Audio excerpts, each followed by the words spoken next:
إن الحمد لله نحمده ونستعينه ونستغفره ونؤمن به ونتوكل عليه ونعوذ بالله من شرور أنفسنا ومن سيئات أعمالنا من يهد الله فلا مضل له ومن يضلل فلا هادي له ونشهد أن لا إله إلا الله ونشهد أن سيدنا مولانا محمد صلى الله عليه وسلم أجمعين فقد قال الله تبارك وتعالى في كلام المجيد الفرقان الحميد فأعوذ بالله من الشيطان الرجيم بسم الله الرحمن الرحيم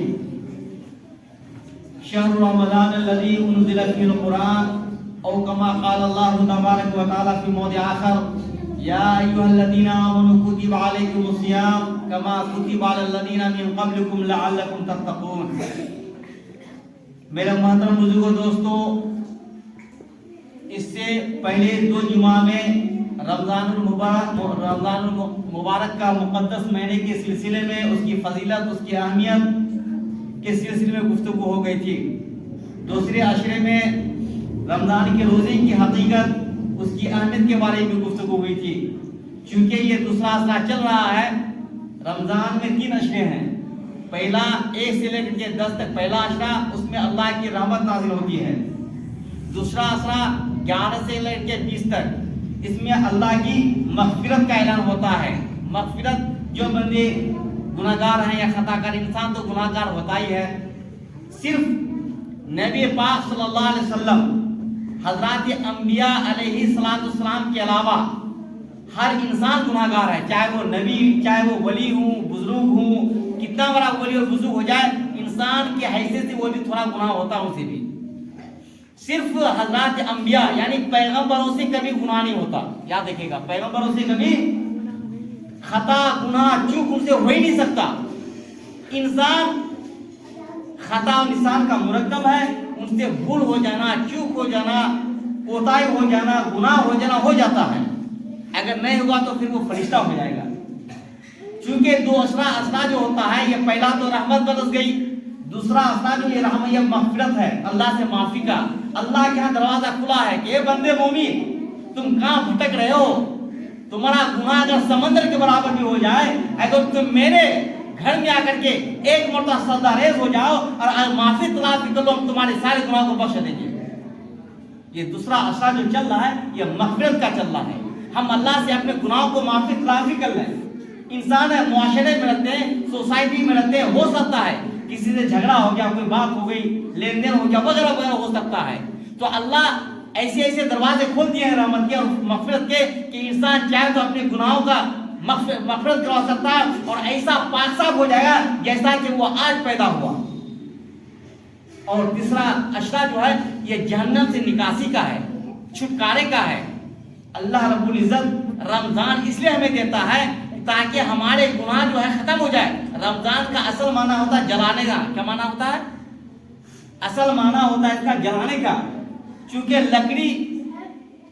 آگ لکڑی کو جلا دیتی ہے، ایسے ہی رمضان آتا ہے مسلمانوں کے گناہ کو جلا دینے کے لیے. 1 مہینہ جب انسان روزہ رکھتا ہے تو اللہ اس کے طفیل میں، اس کے برکت میں ان کے سارے 11 مہینے کے گناہوں کو جلا کے راکھ کر دیتے ہیں اور یہ پاک اور صاف ہو جاتا ہے. یہ ہے فضیلت رمضان جیسے مقدس مہینے کی. اللہ فرماتے ہیں یا ایھا الذین آمنوا کتب علیکم الصیام کما کتب علی الذین من قبلکم لعلکم تتقون. اے ایمان والو، تم پر روزے فرض کیے گئے. چونکہ 1 مہینے کا روزہ تھا، انسان گھبرا جاتا ہے کہ نہیں؟ 1 مہینے کا روزہ ہے نا، ہفتہ دن 15 دن کا، 1 مہینے کا، تو ممکن ہے کہ انسان گھبرا جائے. تو فرمایا اللہ تعالیٰ کہ تم سے پہلے امتوں پر بھی روزے فرض کیے گئے، تمہیں گھبرانے کی ضرورت نہیں ہے. تم سے پہلی جو امت تھی، حضرت عیسیٰ علیہ السلام کی امت، حضرت موسیٰ علیہ السلام کی امت، حضرت ابراہیم کی امت، یعنی 1,24,000 پیغمبر کی امتوں پر بھی روزے فرض تھے. لیکن آقا نامدار، مدینے کے تاجدار مدنی، شفیع المذنبین، طاہر یاسین، تاجدار حبیب صلی اللہ علیہ وسلم کی امت پر 1 مہینے کے روزے فرض کیے گئے. کتنے مہینے کے؟ 1 مہینے کے روزے فرض کیے گئے. اور فرمایا اگر رمضان میں اگر کوئی شخص مر جاتا ہے، اس کے لیے جنت کے دروازے کھول دیے جاتے ہیں. اللہ اکبر! یہ اتنا مقدس مہینہ ہے اور اس مہینے میں مومن کے لیے، روزہ داروں کے لیے 1 مہینہ اللہ تعالیٰ جنت کو آراستہ کرتے ہیں، اس کو مزین کرتے ہیں، ڈیکوریٹ کرتے ہیں. ہمارے یہاں جب شادی ہوتی ہے تو 3 دن پہلے شامانہ بچھایا جاتا ہے، آشیاں لگایا جاتا ہے، ڈیکوریشن کیا جاتا ہے. اللہ اپنے ہاتھ سے فرشتوں کی جیسے جنتیوں کے لیے 1 مہینہ مسلسل جنت کو آراستہ کیا جاتا ہے. اور فرمایا کہ جب بندے مومن روزے رکھتا ہے یہ تمام کا امان جو اللہ اپنے ہاتھ سے دیں گے.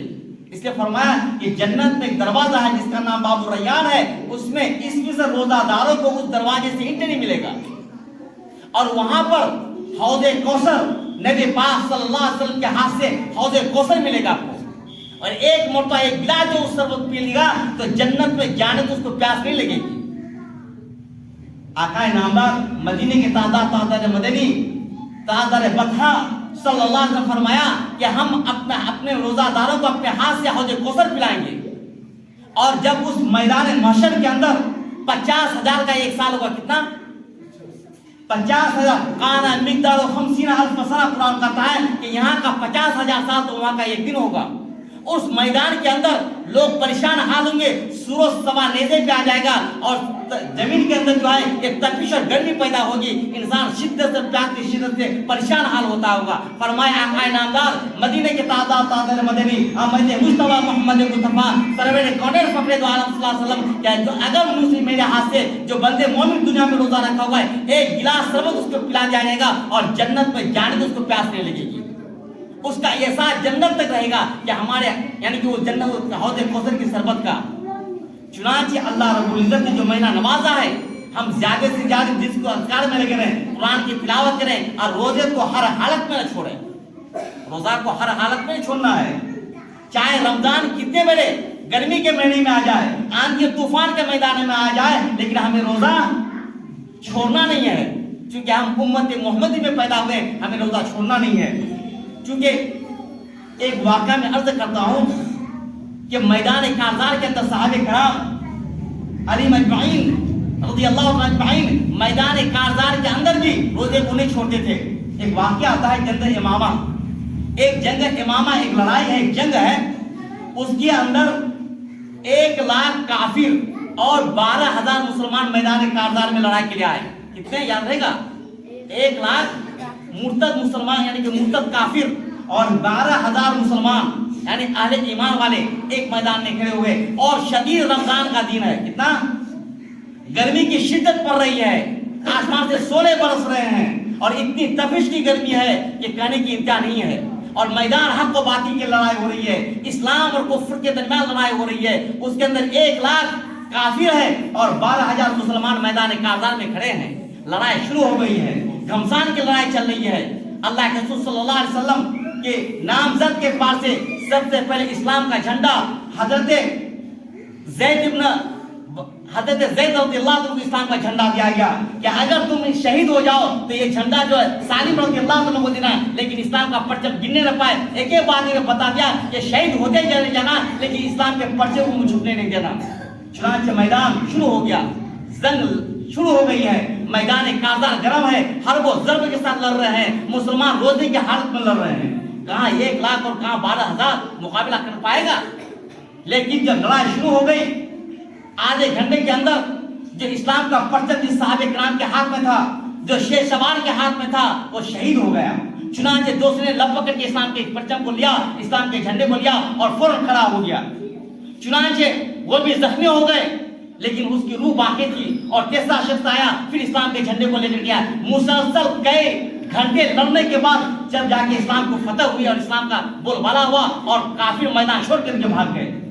چنانچہ جب اسلام کا فتح ہو چکا، لڑائی کمپلیٹ ہو گئی، چنانچہ ایک آدمی ایک صحابی باطن میں پانی لے کر کے، چونکہ میدان کارزار ہے، دھوپ کی تپش ہے اور روزے کی حالت میں ممکن ہے کہ بہت لوگ آدھے کٹ گئے ہیں، لوگ کنپا کٹ گیا ہے، کسی کا گھر الگ ہو چکا ہے، کسی کی روح باندھ کے پانی کا باٹل لے کے دوڑ رہے ہیں تاکہ کسی کو پانی مل جائے.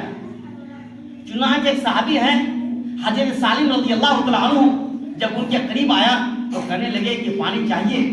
کہنے لگے نہیں. اشارے سے چونکہ گردن یعنی کہ یہ ہاتھ کٹ چکا ہے، اس کے بعد جو خون سے لولان ہے، منہ سے آواز نہیں نکلا اور رمضان کی حالت میں اور روزے کی حالت میں ہے.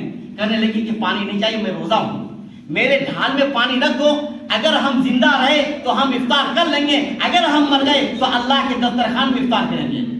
کیا کہا کہ ہم مر گئے تو اللہ کے دسترخوان میں افطار کریں گے لیکن روزہ نہیں توڑیں گے. تو کہنے کا مقصد ہے میرے دوستوں، ایسے بھی نمایاں کارنامہ انجام دیا ہمارے صحابہ کرام نے، سپہ سالار نے اور دین کے مجاہدوں نے، کہ میدان کارزار کے اندر بھی حالت رمضان میں اور روزے کی حالت میں جان کو گنوا دیا، اور تپش اور گرمی کی وجہ سے بھی رمضان کے روزے کو نہیں چھوڑا، رمضان کے روزے کو نہیں چھوڑا. اور فرمایا کہ اگر کوئی شخص رمضان کا ایک روزہ جان بوجھ کر کے ترک کر دیتا، چھوڑ دیتا ہے، اور قیامت تک اس رمضان کے ایک روزے کا اگر کفارہ ادا کرے اور روزہ مسلسل رکھتے رہے، مرتے دم تک روزہ رکھتے رہے، لیکن جو روزہ انہوں نے چھوڑ دیا تھا اس کا کبھی بدل نہیں ہو سکتا، اس کا برابر ثواب نہیں مل سکتا. اگر کوئی شخص رمضان کا ایک روزہ جان بوجھ کر کے چھوڑ دیا، اگر اس کے بدلے میں پوری عمر جب تک وہ زندہ رہے گا تب تک اگر روزہ رکھتا رہے گا، تب تک جو روزہ انہوں نے چھوڑ دیا اس روزے کا کبھی بدل ہو نہیں سکتا، اس کے برابر ثواب مل نہیں سکتا. روزہ اتنا عظیم الشان اللہ نے یہ عبادت نوازا ہے کہ اگر ہم اس مبارک مہینے میں اگر روزہ اگر نہ رکھیں تو میرے دوستو ہمارے جیسے ناکارہ مسلمان کون ہو سکتا ہے.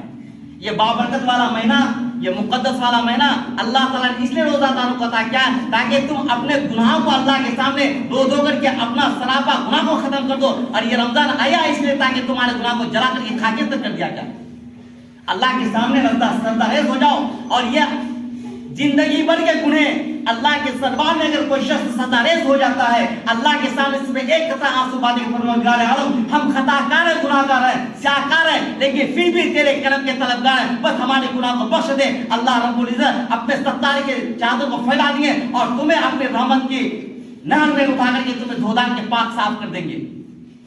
یہ اللہ یہ مہینہ اس لیے ہمیں دیا میرے دوستو تاکہ ہم اس کی قدر کریں. کیا کریں؟ قدر کریں. اور فرمایا کہ روزہ داروں میں اگر کوئی شخص کسی کو افطار کراتا ہے، کوئی شخص کسی کو اگر کسی دوست احباب کو کسی کو روزہ کھلواتا ہے، اس کا ثواب اس کو اتنا ملے گا جتنا وہ روزہ رکھا ہے، اور اس کے ثواب میں کوئی کمی نہیں ہوگی، اس کے ثواب میں کوئی کمی نہیں ہوگی. ایک بات. دوسری بات یہ ہے کہ یہ ہمارا دوسرا عشرہ ختم ہو رہا ہے. کیا ہو رہا ہے؟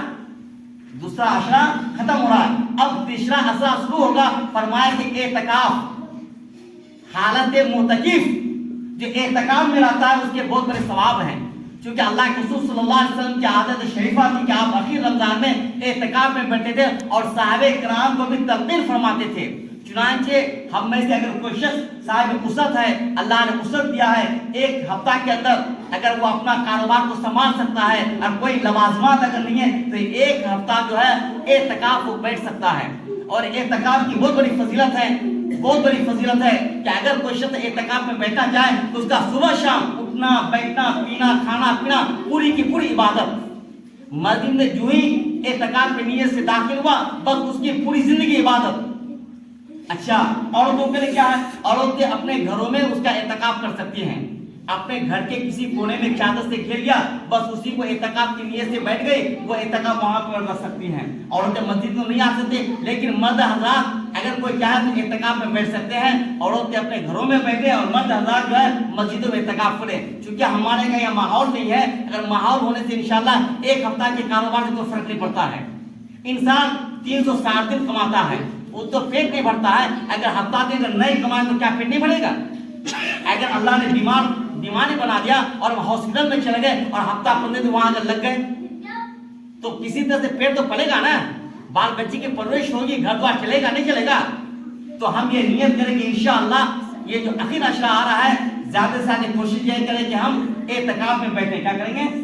اعتکاف میں بیٹھیں گے اور انشاءاللہ اس کی بہت بڑی فضیلت ہے. آئندہ جمعہ کو انشاءاللہ اس سلسلے میں گفتگو ہوگی. اللہ تعالیٰ ہمیں بھی روزے کی اہمیت اور اس کی فضیلت کے بارے میں سمجھنے کی توفیق عطا فرمائے اور اس پر عمل پیدا ہونے کی توفیق عطا فرمائے اور اس سے زیادہ سے زیادہ کوشش یہ کریں. ایک بات. دوسری بات یہ ہے کہ صدقہ خیرات، صدقہ الفطر ادا کریں ہم، چونکہ اس سال جو ہے تمام چیزوں سے پتا چلا کہ فی آدمی 60 روپیہ کر کے لگے گا. کتنا کر کے؟ 60 ٹکا. کچھ کم ہوتا ہے لیکن 60 روپیہ کر کے فی کر. اگر کوئی شخص اگر 8 آدمی ہے تو 60 کی طرف سے جن لے. یہاں تک کہ اگر فجر کی طلوع آفتاب سے پہلے اگر کوئی بچہ پیدا ہوتا ہے تو اس کا بھی صدقہ فطر لگے گا. اگر جیسے آج عید ہے، اگر وہ صبح شادی سے پہلے اگر بچہ پیدا ہوتا ہے تو اس کا بھی صدقہ فطر ادا کرنا پڑے گا. اللہ تعالیٰ ہمیں بھی صحت و عمل کو عطا فرمائے. واخر دعوانا الحمدللہ.